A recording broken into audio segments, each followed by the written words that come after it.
Chapter 10. Free Will, the Universal Law of Cause and Effect and the School of the Prophets. One morning when I was feeling sorry for myself, and subsequently, I was missing my old friends. I had run into Anastasia and was telling her about the friend who had chosen to marry his pregnant girlfriend, and thus he wasn't here. I went to my womb and began a meditation. As my mind wandered out of control while I tried to meditate, I started thinking about my friend, choices, and whether I really had chosen my lifestyle. Or if it was just destiny, or the way the deck was stacked, and none of us had any choice in the matter. At this point, I only let my mind get away with the idea of thinking about destiny and free choice. But the next step would have been thinking things like, why couldn't I have just been a lawyer like my mother wanted me to? It sure would have been easier. And in a year I'd have been driving a Mercedes or Porsche. They would have been pretty wild thoughts, but they do happen when you don't control them. It was midday, on the same day, that I reached my terminal exhaustion point. As I was preparing to hit the mat and get some sleep, I again began to ponder all the strange events in my life, and how it seemed like destiny was at work. Perhaps no one has any choice, I thought. Perhaps everything is all predestined. I knew I was destined to be where I was. There was no doubt in my mind about that. Just then, I heard a voice outside the curtain of my womb chamber. It was Zane talking to another novice monk, and probably to me indirectly at the same time. Free will is the most important legacy we have from the universal spirit. We are constantly being presented with choices in life, forks in the road, that lead to different places. Free will lets us choose. That ability to choose gives us the power to take our life in any direction we want, and thus, do virtually anything we want with our life, and create our future life. But it was our free will choices that got us in trouble in the first place, in separating from God. Most importantly now, used properly, it is what gives us the ability to get out of the hole we dug ourselves into, and get back to oneness with God. Strange timing. I guess it was destiny. No, how could there be destiny, if free will choices changed our future, our destiny? The next morning, Zane told me that our monastery was also known as the School of the Prophets, and it was time for me to begin the particular studies and training in the ancient Atlantean methods that create certain prophetic abilities: deep concentrated contemplation, realization of cause and effect, free will, and destiny. He had my reading list ready. Later, I read some of the teachings from the ancient texts. Foolish child, know not that you reap what you sow? What will you have done today in your life and those of others? Pray do you? Know not that you have free will? To be a fool for God is to be a true child of the law of one. Learn the ways of universal law, of cause and effect. As we break the law, so do we lose our freedom. Recognize your free will, realize your free will, know your free will, use your free will in harmony with universal will, and be free. Every moment we come upon another fork in the road, every moment we choose our way, our destiny. Every action creates reactions. Choosing not to act is an action with a reaction. If you choose not to actively serve the light, you are choosing to actively serve darkness. If you choose not to actively serve the universal spirit, you are choosing to actively serve the selfish separate self, the collective selfish self, and evil. No choice have you but to choose. Choose you will. Between darkness and light. Between good and evil. Between give and take. Between love and hate. Between selfishness and selflessness. Where you are, where you have been, where you will be, is affected by your choice. Every fork is a way to serve God, or run from God. Think you that you can hide from God? Think you that you can run from yourself? Think you that God is not one and all? Our consciousness is the result of our own choosing. Where you are is where you have come. Where you will go is decided by how you are. We forge our will in the fires of our suffering. We temper our will in the waters of discipline. When one applies free will to achieve freedom from the separate self, the self causes pain. The one who chooses the path of selfishness finds that pain and suffering follow him eternally. The one who chooses the path of unselfishness finds that pain and suffering are but a passing storm. Interfere not with the free will of others as you would not have them interfere with yours. Interfere only with the free will of those who are interfering with the free will of others. Free will directs the mind. Mind creates reality, on all planes. All things come first from the mind. With free will, we choose our destiny. We were destined to choose the destiny we have freely chosen. Spiritual schizophrenia. Reading the old texts both helped, and created new questions and confusion. So I asked Zane for clarification. We all have both a selfish separate self, and an inner being that is one with the universal spirit. In this sense, every human has a sort of split personality. We are all kind of what you call shit-see, with these two sides, these two people living within us. And they are in total opposition. The free will dictates which of these two sides will have its way in our life, at every given moment. I know what you mean about the two sides in us. And the internal battle is unbelievably hard at times. Indeed it is, Peniel. The struggle is nothing less than the war between good and evil. There can be no harder battles. And with our free will, we can decide who wins the battles, and ultimately, the war.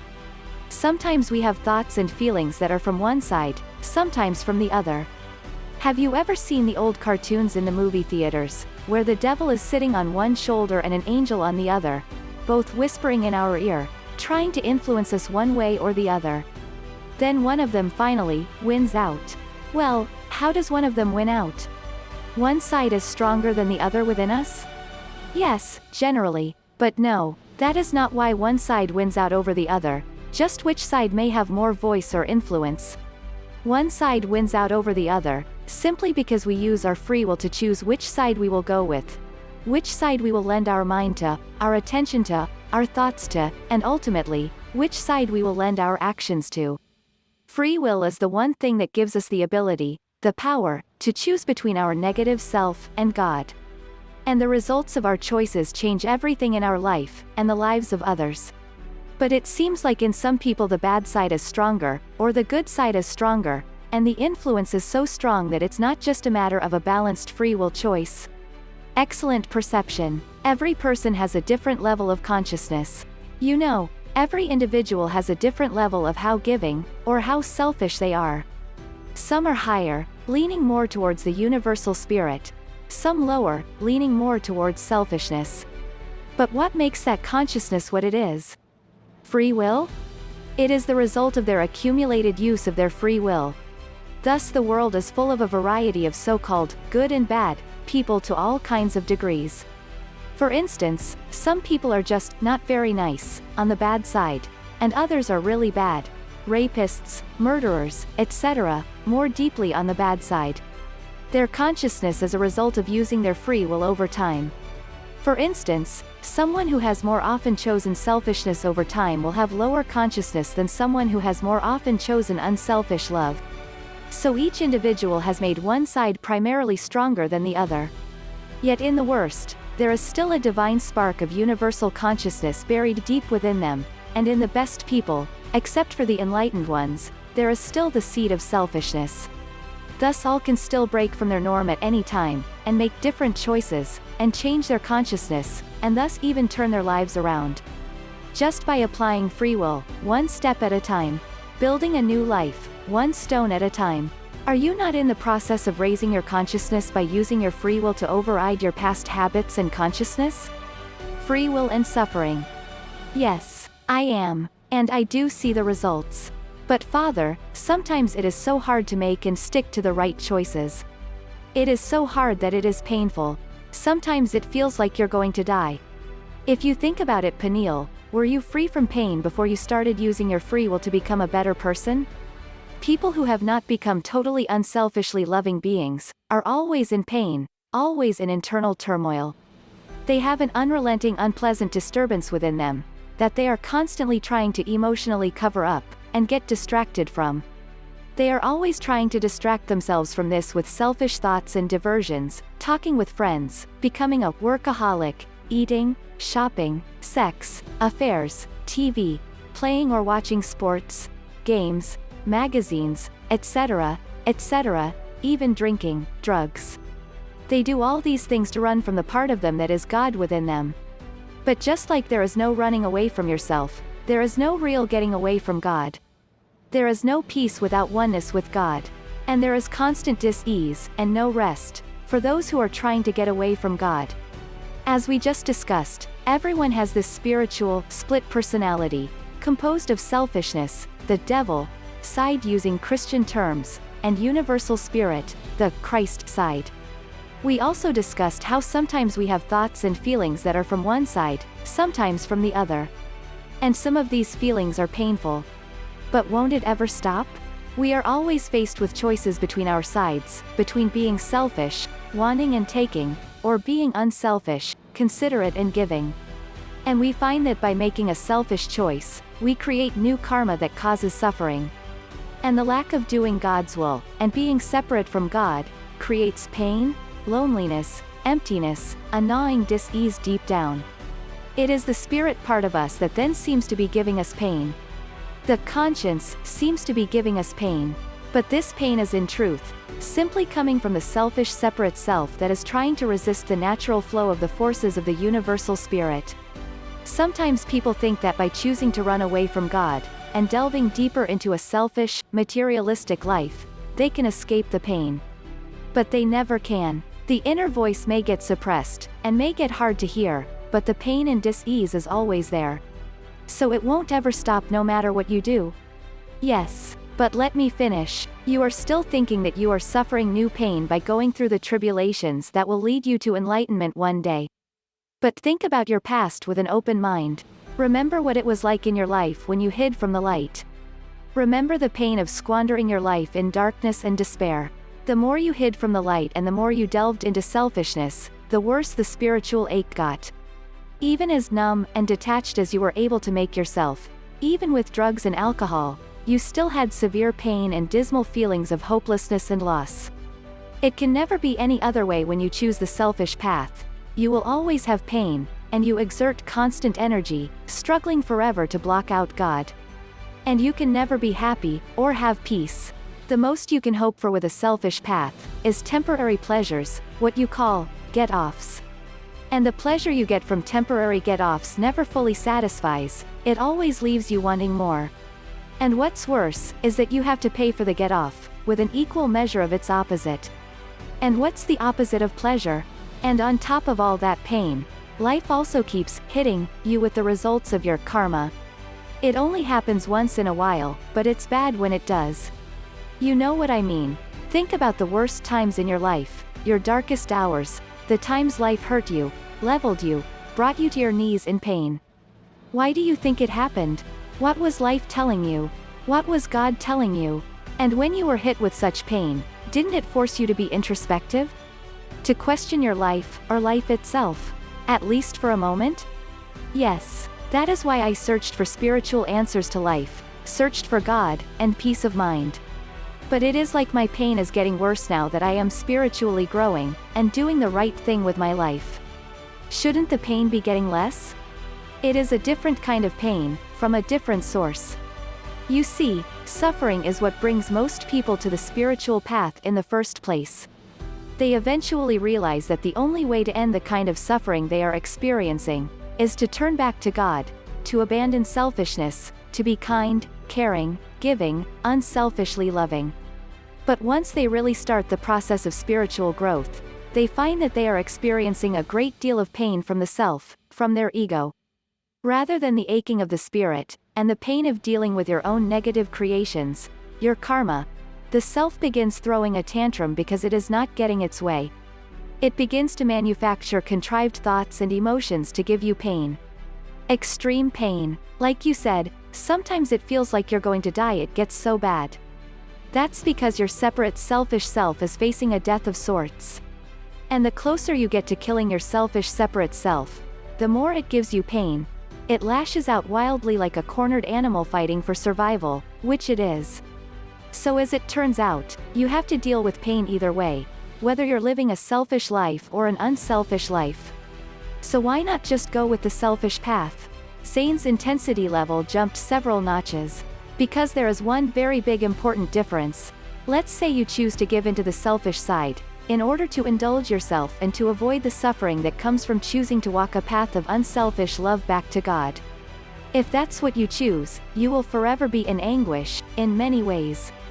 You will forever feel the relentless gnawing in the pit of your soul.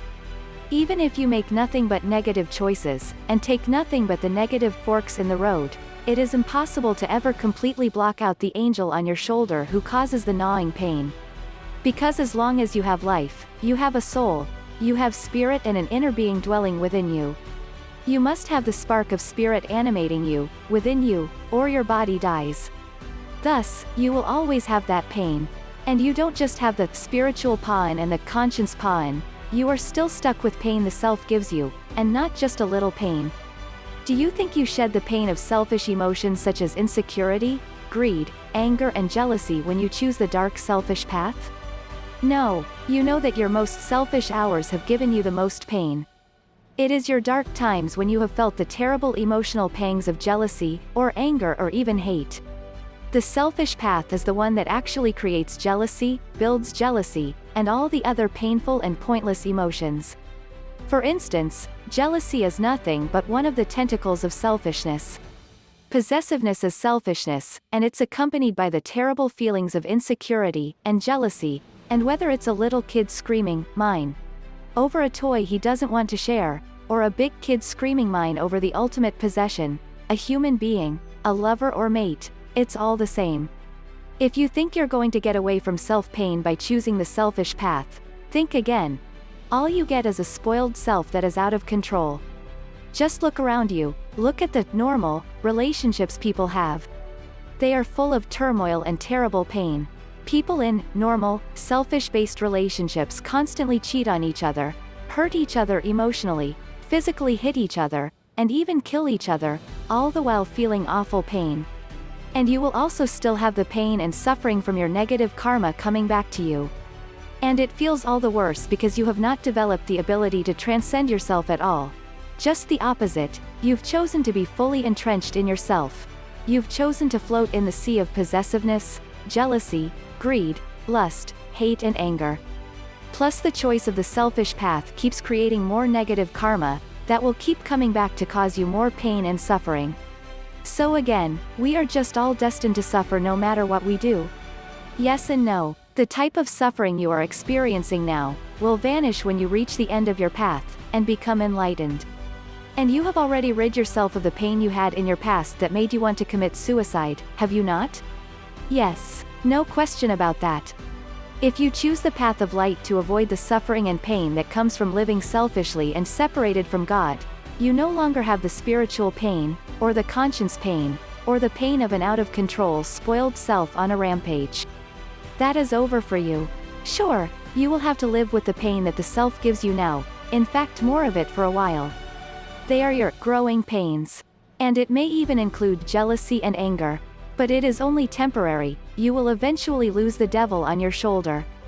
And unlike the results of choosing the selfish path, the pain will finally stop. And you won't create any more negative karma. You can accomplish this just by making the right choices, and waiting. Then you will no longer be walking the self-chosen, self-created path of living forever in anguish. You will change your destiny. Peace will be yours in time. Freedom from the pain of the selfish emotions, like hate, anger, jealousy, will be yours in time. All you have to do is keep using your free will to keep walking the light path. Keep redirecting your mind to think loving, giving, caring thoughts. Keep remembering the rewards of serving God, love, ultimate security, peace, happiness, the joy of giving and seeing others lifted up and freed from their bonds of slavery to dark selfishness and its pain. You know these feelings exist. You have felt them sometimes. Those times when you have unselfishly loved just a little bit. Or perhaps there is a time when you let go and surrendered to God just a little more. Just imagine the joy and peace of loving completely. That is not rhetorical. Imagine it. Visualize it. I'm not sure you understand, Father.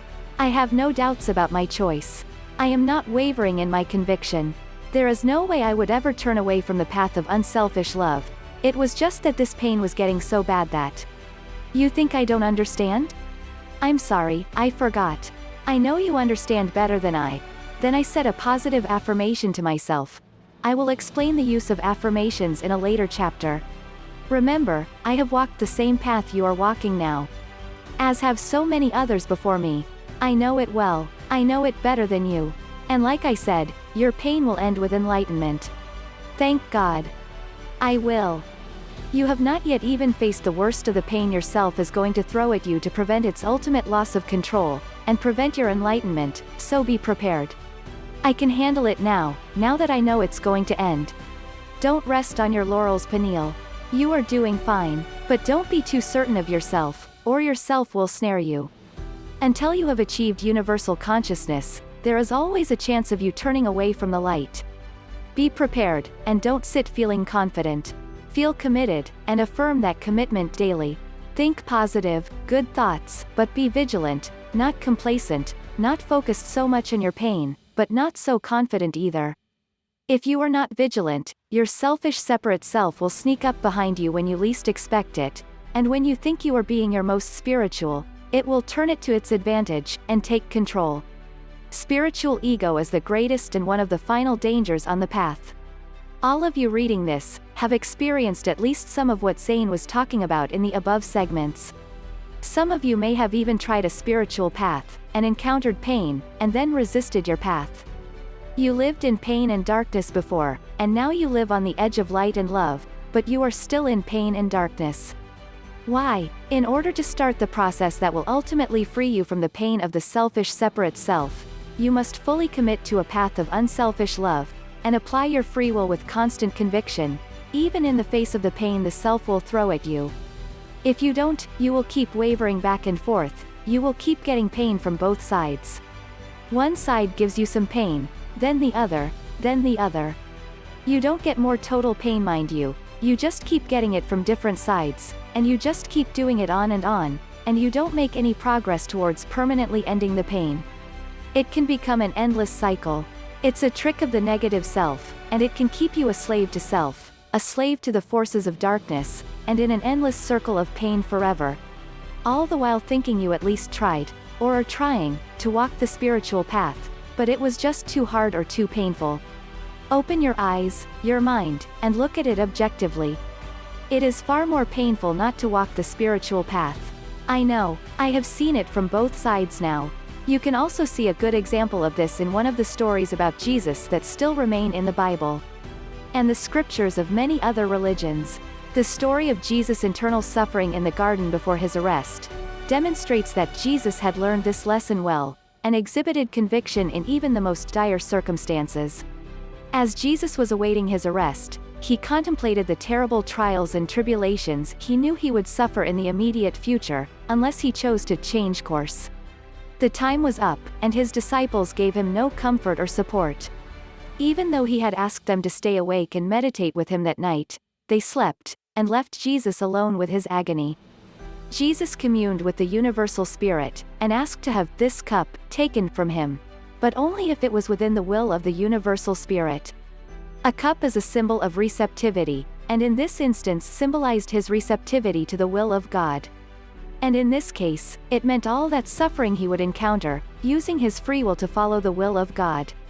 Even while Jesus asked if he could be released from being receptive in this instance, and thus be released from the terrible fate that awaited him, he included, "But your will be done, not mine."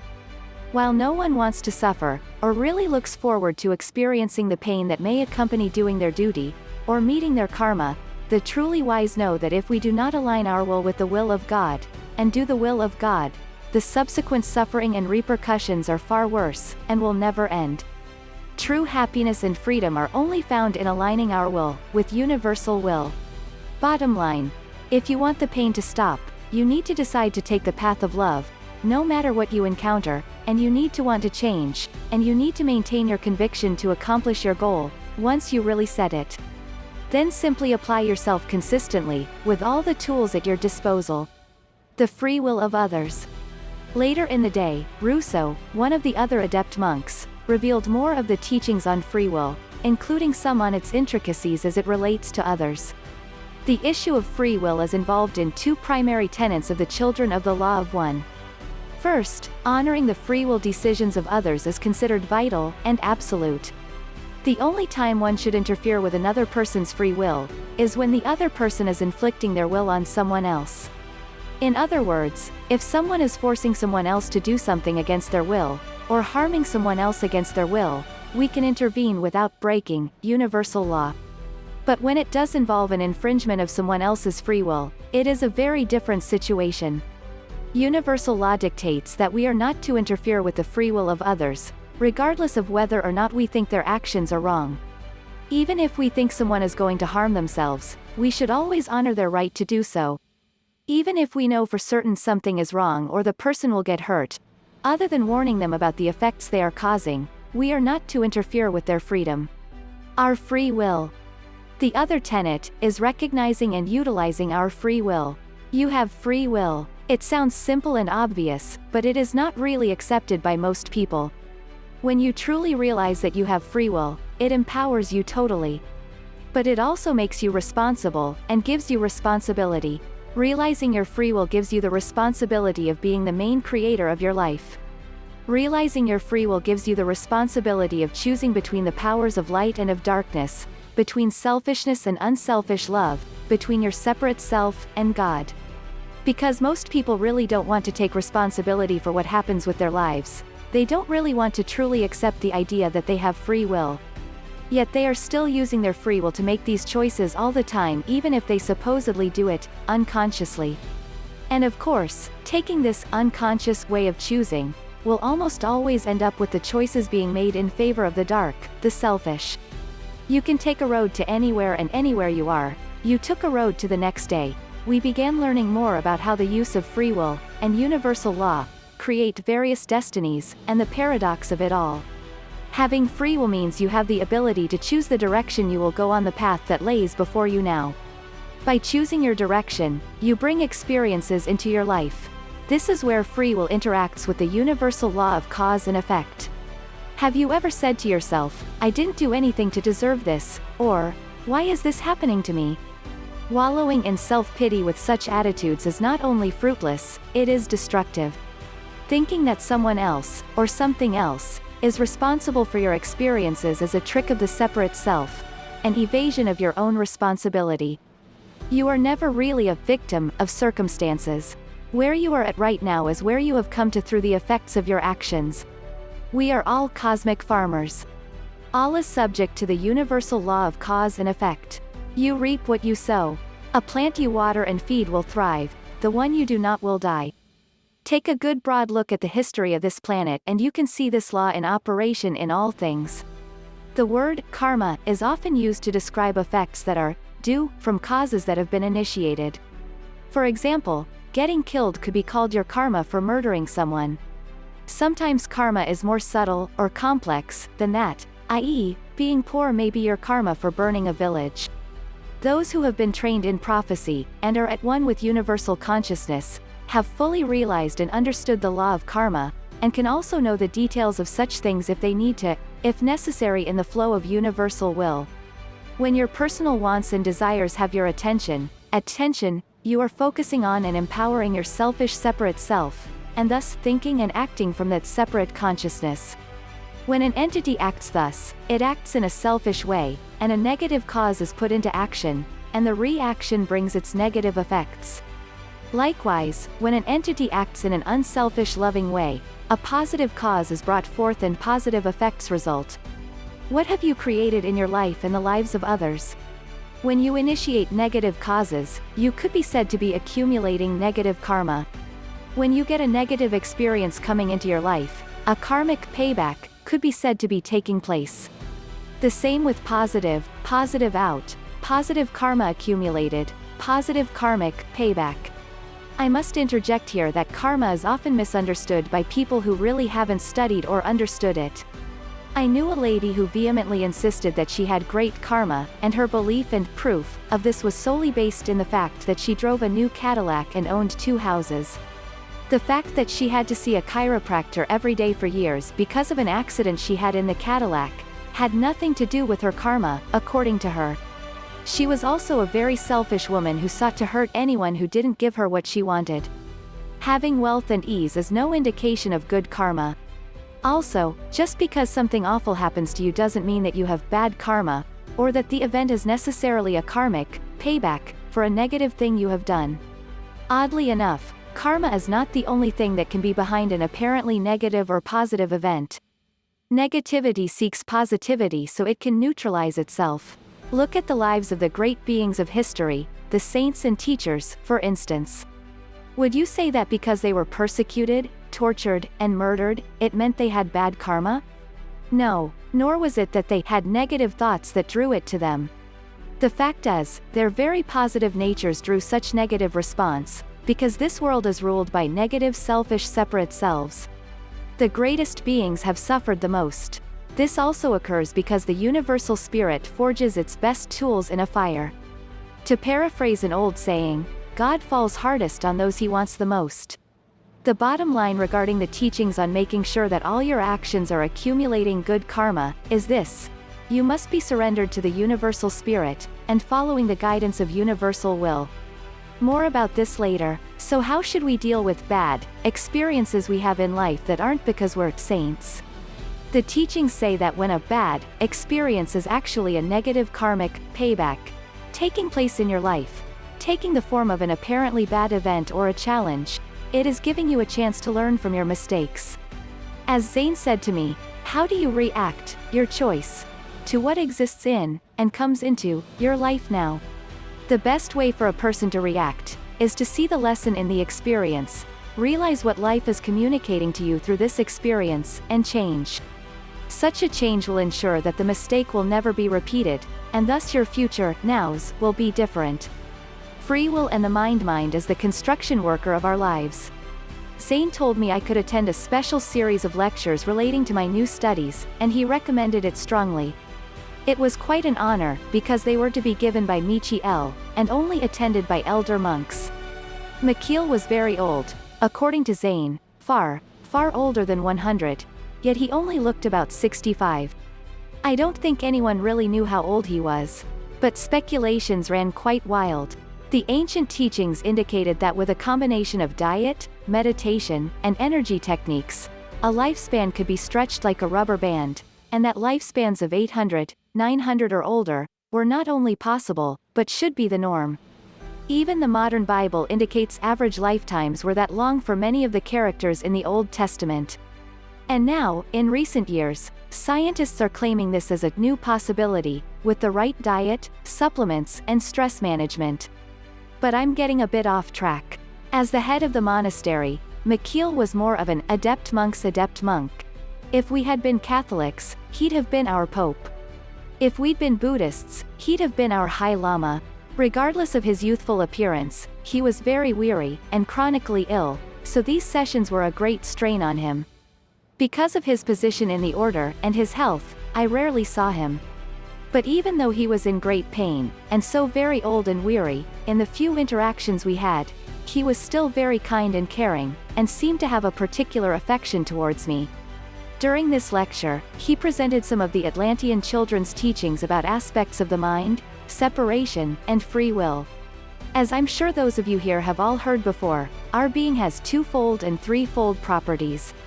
One of these is that we are a combination of spiritual, mental, and physical aspects, with the mental realm being dominated by a brain that is divided into two very different, and often opposing, ways of looking at things.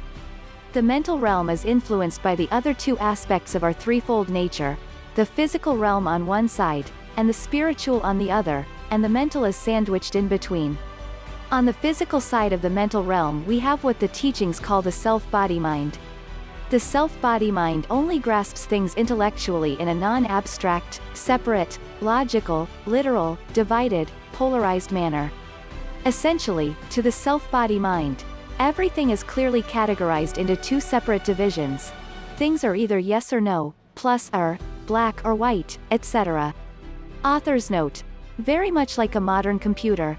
And on the spiritual side of the mental realm we have the oneness integration mind which grasps things intuitively, as a whole, allowing us to understand abstract things. Our will functions between the two, like a pilot, or captain of a ship, and allows us to act, or think, in any direction, and utilize either aspect of the mental realm, or both. Free will is our birthright. It is an inheritance, offspring of the Father, infinite, and the Mother, finite. Next he discussed the vital importance of mere thoughts. Thoughts are the very building blocks of physical experience. Please contemplate in fullness the outstanding profundity of this concept. Everything that humans have done or created, came from the mental realm first. Everything you can think of. Try to think of even one thing that wasn't first thought of before it came into existence. A building? First someone had to conceive of the idea of a building, then someone had to want a building, then they had to figure out the details of how it would be, then the details of how it would be constructed. Every single thing that you can think of that is not from nature, was first initiated in the mind. Don't take this lightly. You must realize it, not just intellectually grasp it. When you think about it, it is really like magic. Someone just thought of a building, and in relatively very little time really, it was there. It is magic, just a slower reacting form, because it is dealing with a slower vibration realm. You must realize that also. Also realize then, that anything you dwell on with your thoughts, will become physical reality. Thinking about something first gives it birth. Then thinking of it again, is nurturing it. It is part of the process of bringing any thought or idea to fruition. First you plant the mental seed. Then if you water it, by thinking about it from time to time, it will grow. If you don't tend your plant, it will die. This works in our favor, and against us, depending on what our plant is, and if we discipline our mind. If you have negative seeds, such as those planted by negative thoughts, emotions such as jealousy, the separate self will use your programming and emotions to constantly turn your thoughts to those seeds. This will provide constant nurturing. Thus it will bring to bear negative fruits. What can you do to stop negative seeds or plants from thriving within you? You can only starve them out by using your will to discipline yourself and control your thoughts. Redirecting your thoughts towards the positive, every time a negative thought rises. Unfortunately, when you are growing positive fruits, you do not have the advantage the negative side has. What do you mean by advantage? Asked the elder monk Pythagoras. I was just getting to that. The negative side has the advantage of the selfish separate self using programming and strong emotions such as jealousy. This literally grabs your attention and thoughts, urging you to tend the negative seeds. It also has habit on its side, with programming that unconsciously and automatically thinks, acts, and dwells negatively. To get positive seeds to grow, you must first overcome the negative emotions, programming, etc. Plus you need to work to create new habits, new programming.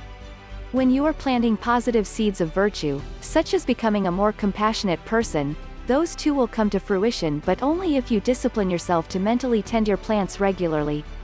Remember, you are having to do this, not only without benefit of already having positive programming, but rather, having to reprogram against negative programming. So, oftentimes, making positive mental progress is far more arduous than just sitting back with the status quo, doing nothing, and letting the negative side run with the ball. You must really take control of your reins, in order to change positively. How can one overcome such odds, Mikhail? I said. It seems a Herculean task that is so difficult as to be virtually impossible. It is not impossible, or I would not be standing here today. Certainly it is hard, but just because it is hard is no reason to give up or not do it. And it can be made easier, with the right training of thought patterns. It is a matter of developing a simple habit, rather than constantly engaging in a struggle. In fact, you must not engage in a struggle, which I will explain in a moment. If you use your will to discipline yourself and control your thoughts, you can redirect your thoughts whenever your programming or emotions grab them from you to nurture negative seeds. If you stop watering and tending your negative plants, they will eventually die. That's all there is to it. But you cannot directly fight evil, or negative thoughts and feelings. You will lose to it because the very nature of the fighting involves directing your thought energy towards the thing you are fighting. Your thought energy then feeds it, sustains it, even as you seemingly fight it. The only way to win is to starve out the negative, by not thinking negative thoughts, or even thinking about it at all, and by making progress in the positive. Because when the positive grows, it takes up all the space, and doesn't let the negative take root or grow. Just like maximized food gardening, if you plant the right groups of good plants, and you keep them healthy, the negative plants won't grow. A person who is filled with unselfish love, does not have selfish thoughts to fight against. There is simply no room for them to exist, and no soil for them to take root in. In such a manner does the mind grow, or build all things in life.